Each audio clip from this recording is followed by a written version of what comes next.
नमस्कार दोस्तों, मैं हूं doctor Khushboo Pandey, BHMS MD, assistant professor and research scholar. स्वागत करती हूं आप सभी का मेरे यूट्यूब चैनल पे। आज हम बात करेंगे जो इस मौसम का और इस सीजन का जो बहुत कॉमन प्रॉब्लम है, दैट इज एलर्जिक राइनाइटिस, जिससे इस सीजन में हर कोई परेशान रहता है या कईयों को बहुत सालों से प्रॉब्लम चली आती है और डस्ट से एलर्जी होती है या इस सीजन में प्रॉब्लम हो जाती है क्योंकि इस सीजन में पॉलेंस की वजह से काफी प्रॉब्लम क्रिएट हो जाती है। एलर्जिक राइनाइटिस को आप कंप्लीटली कैसे ठीक कर सकते हैं, ये जानने के लिए इस वीडियो को एंड तक जरूर देखें। चलिए वीडियो को आगे बढ़ाते हैं और जानते हैं कि एलर्जिक राइनाइटिस होता क्या है।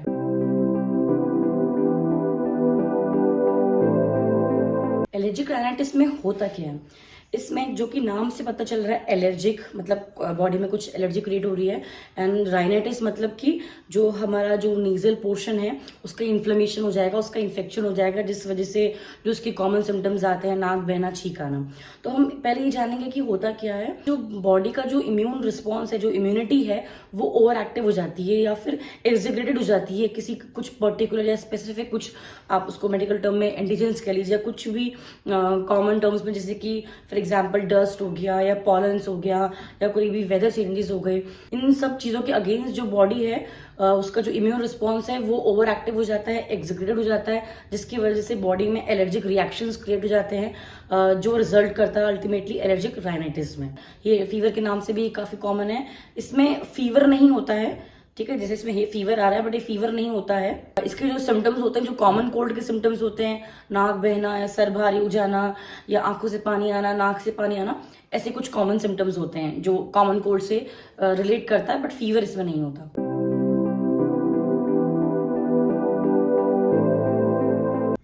अब हम जानेंगे एलर्जिक राइनाइटिस के सिम्टम्स क्या होते हैं। जैसा कि हमने बात करी इंट्रो में कि इसके जो कॉमन कोल्ड के सिम्टम्स हैं, वैसे ही सिमिलर सिम्टम्स होते हैं। तो और राइनाइटिस का मतलब होता है जैसे इन्फ्लेमेशन हो जाए नोज का। तो अगर कहीं का भी इन्फ्लेमेशन हो जाता है, खासकर जो नोज का होगा, तो जो नेजल डिस्चार्ज होगा, नाक से पानी निकलेगा, पतला भी हो सकता है, गाढ़ा भी हो सकता है। वो पानी कुछ इरिटेट करने वाला भी हो सकता है कि भाई जलन कर रहा है, या यहाँ पर इस एरिया में इरिटेटिंग कैरेक्टर हो सकता है उसका कि यहाँ पर थोड़ा सा रेडनेस हो जा रही है, ठीक है। इसके अलावा जो इसका मेन कॉमन है कि स्नीजिंग मतलब छींके आ रही है एक साथ, आपको 5-10 या 8-10 कंटिन्यूअस छींके आ रही हैं आपको। इसके अलावा नाक से पानी बहने के अलावा आपको आंख में भी अफेक्ट कर सकता है, तो आंख से भी पानी आ सकता है, आंख में खुजली हो सकती है, नाक में भी खुजली हो सकती है, नाक लाल हो जाएगी, नाक भरा भरा रहेगा, हेवीनेस रहेगी, कंजेशन रहेगा नोज में। इसके अलावा आंखों में भी रेडनेस और इचिंग साथ में हो सकती है। इसके अलावा जो आपका जो डिस्चार्ज होगा, जो नाक से जो डिस्चार्ज निकलता है, वो क्या होता है, पीछे चले जाता है, मतलब गले में पीछे आता रहता है। बार बार पेशेंट आके बोलते हैं कि जो हमारा अंदर जो म्यूकस बन रहा है या डिस्चार्ज बन रहा है वो बाहर नहीं निकल पा रहा है, कई बार नाक से ही पीछे गले की तरफ निकल रहा है, अंदर जमा हो रहा है। तो ये कुछ कॉमन सिम्टम्स हैं जो कॉमन कोल्ड जैसे लगते हैं। अगर ये सब सिम्टम्स आप में हैं तो डेफिनेटली आपको एलर्जिक राइनाइटिस हो सकता है। एलर्जिक राइनाइटिस होता क्यों है? जैसे कि हमने बात करी कि ये जो इम्यून रिस्पॉन्स है वो ओवर एक्टिव हो जाता है कुछ पर्टिकुलर एंटीजेंस को लेकर, पर्टिकुलर थिंग, कुछ कुछ चीजों को लेकर। तो इसमें क्या होता है, जो हमारा जो बॉडी का जो इम्यून रिस्पॉन्स होता है ना, तो वो क्या करता है, जो हार्मलेस चीजें होती हैं जो नॉर्मली हमारी बॉडी को हार्म प्रोड्यूस नहीं करेंगी, कुछ भी प्रॉब्लम क्रिएट नहीं करेंगी, तो हमारी जो बॉडी है उसी को as a harmful substance consider करने लग जाती है, उसी को एक थ्रेट समझती है। तो इसलिए जो इम्यूनिटी होती है जो हमारी, वो ओवर एक्टिव हो जाती है, एग्जीक्यूट हो जाती है। अब हम जानेंगे कि क्या क्या कुछ कॉमन चीजें हो सकती हैं, कॉमन आप एंटीजेंस हो सकते हैं जिनकी वजह से आपका ये जो एलर्जिक राइनाइटिस है ये एग्रेवेट कर रहा है या बढ़ जा रहा है। जैसे कि सबसे कॉमन होता है डस्ट माइट्स। मैक्सिमम पेशेंट्स 70 से 80% आकर यही बोलते हैं कि उन्हें कुछ और चीज से तकलीफ नहीं है, बस जब धूल होती है तो उनको कंटिन्यूअस ये प्रॉब्लम क्रिएट हो जाती है और कंटिन्यूअस लगातार उनको छींक पे छींक आने लग जाती है या कंटिन्यूअस नेजल डिस्चार्ज होने लग जाता है। डस्ट माइट्स के अलावा जो सेकेंड जो इम्पोर्टेंट एंटीजन है वो है पॉलन, जो कि इस सीजन में बहुत ज्यादा देखने को मिलता है। डस्ट वाले जो अगर कॉज रहेगा किसी पेशेंट में, तो वो तो पूरे साल भर में किसी भी टाइम भी मिल सकता है, क्योंकि डस्ट से आप एक्सपोज किसी भी टाइम हो सकते हैं। पॉलन से होगा तो इस सीजन में आपको जो प्रॉब्लम है एग्रेवेट होते हुए नजर आएगी कि इस सीजन में ज्यादा हो रही है। इसके अलावा कोई भी स्मेल हो गई, कोई भी परफ्यूम्स हो गए, ठीक है, कोल्ड वेदर हो गया, कोल्ड एयर से भी बहुत देखने को मिलता है कि ये प्रॉब्लम बढ़ रही है। वेदर चेंजेस से, सिगरेट की स्मेल से या किसी और स्मेल से, स्मोक से, एयर पॉल्यूशन से। तो दिल्ली जैसे एरिया में या जहां पर जो पॉल्यूशन है, एयर पॉल्यूशन ज्यादा है, वहां पर ये प्रॉब्लम देखने को मिल सकती है।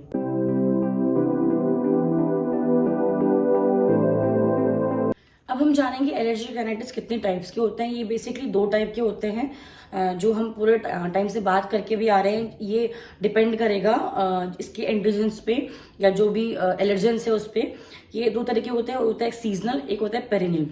सीजनल वो होंगे जिसमें पॉलन जो है वो कॉजेटिव एलर्जन होगा, उसकी वजह से प्रॉब्लम हो रही, तो वो किसी सीजन में ही मिलेंगे आपको, पर्टिकुलर सीजन में मिलेंगे, जैसे कि इस सीजन में मिल सकते हैं। इसके अलावा जो पेरिनियल है वो पूरे साल में कभी भी मिल सकते हैं, तो उसमें बेसिकली एक से ज्यादा या मल्टीपल एलर्जन से प्रॉब्लम होगी। सिर्फ एक चीज से प्रॉब्लम नहीं होगी, मल्टीपल कॉजेटिव फैक्टर रहेंगे, जो डस्ट है या कोल्ड एयर है या कोल्ड वेदर है, कोई स्मोक है, तो बहुत सारे इसमें फैक्टर्स मिल सकते हैं। तो ये 2 तरीके के हो गए, एक हो गया सीजनल, एक हो गया पेरिनियल।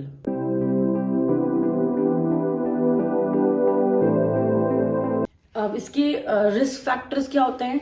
अगर आपकी फैमिली में किसी कोई प्रॉब्लम रही है एलर्जिक राइनाइटिस की, या फिर कोई अस्थमेटिक प्रॉब्लम रही है, रेस्पिरेटरी डिजीज की प्रॉब्लम रही है, तो एक चांस है कि ये आप में हो सकता है। इसके अलावा अगर कोई भी अगर अर्ली एज में सिगरेट स्मोकिंग किसी ने स्टार्ट किया है, तो वो भी ज्यादा प्रोन है एलर्जिक राइनाइटिस होने के लिए। इसके अलावा ये एक ऑक्यूपेशनल भी हो सकता है, मतलब कि आप अगर किसी पर्टिकुलर ऐसी जगह काम कर रहे हैं जहां कुछ कुछ चीजें ऐसी हैं जो आपको ये आपका इम्यूनिटी जो है वो एक्सक्रीट कर सकती है।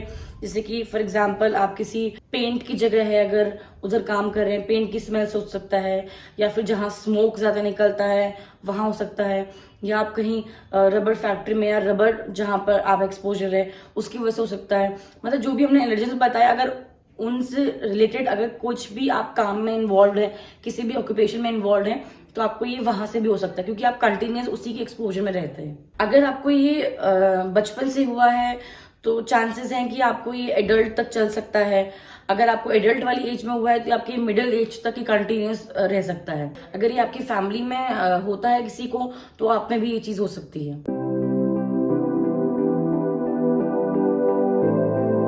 अब हम बात करेंगे होम्योपैथिक मेडिसिन की। एलर्जिक राइनाइटिस के लिए बहुत सारी होम्योपैथिक मेडिसिन हैं। जो इसकी जो सबसे कॉमन जो मेडिसिन है which I use frequently in my prescription is the Lemna minor.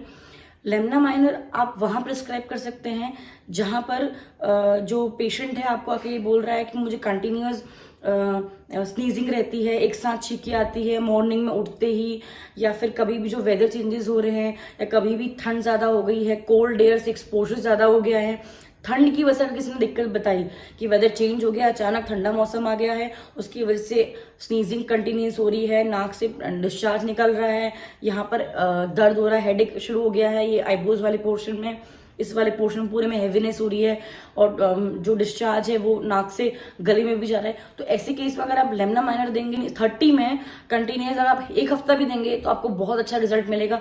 Relief तो आपको with in a day meal जाएगा, और जो आपकी जो फ्रीक्वेंसी है जल्दी जल्दी होने की वो भी कम हो जाएगी।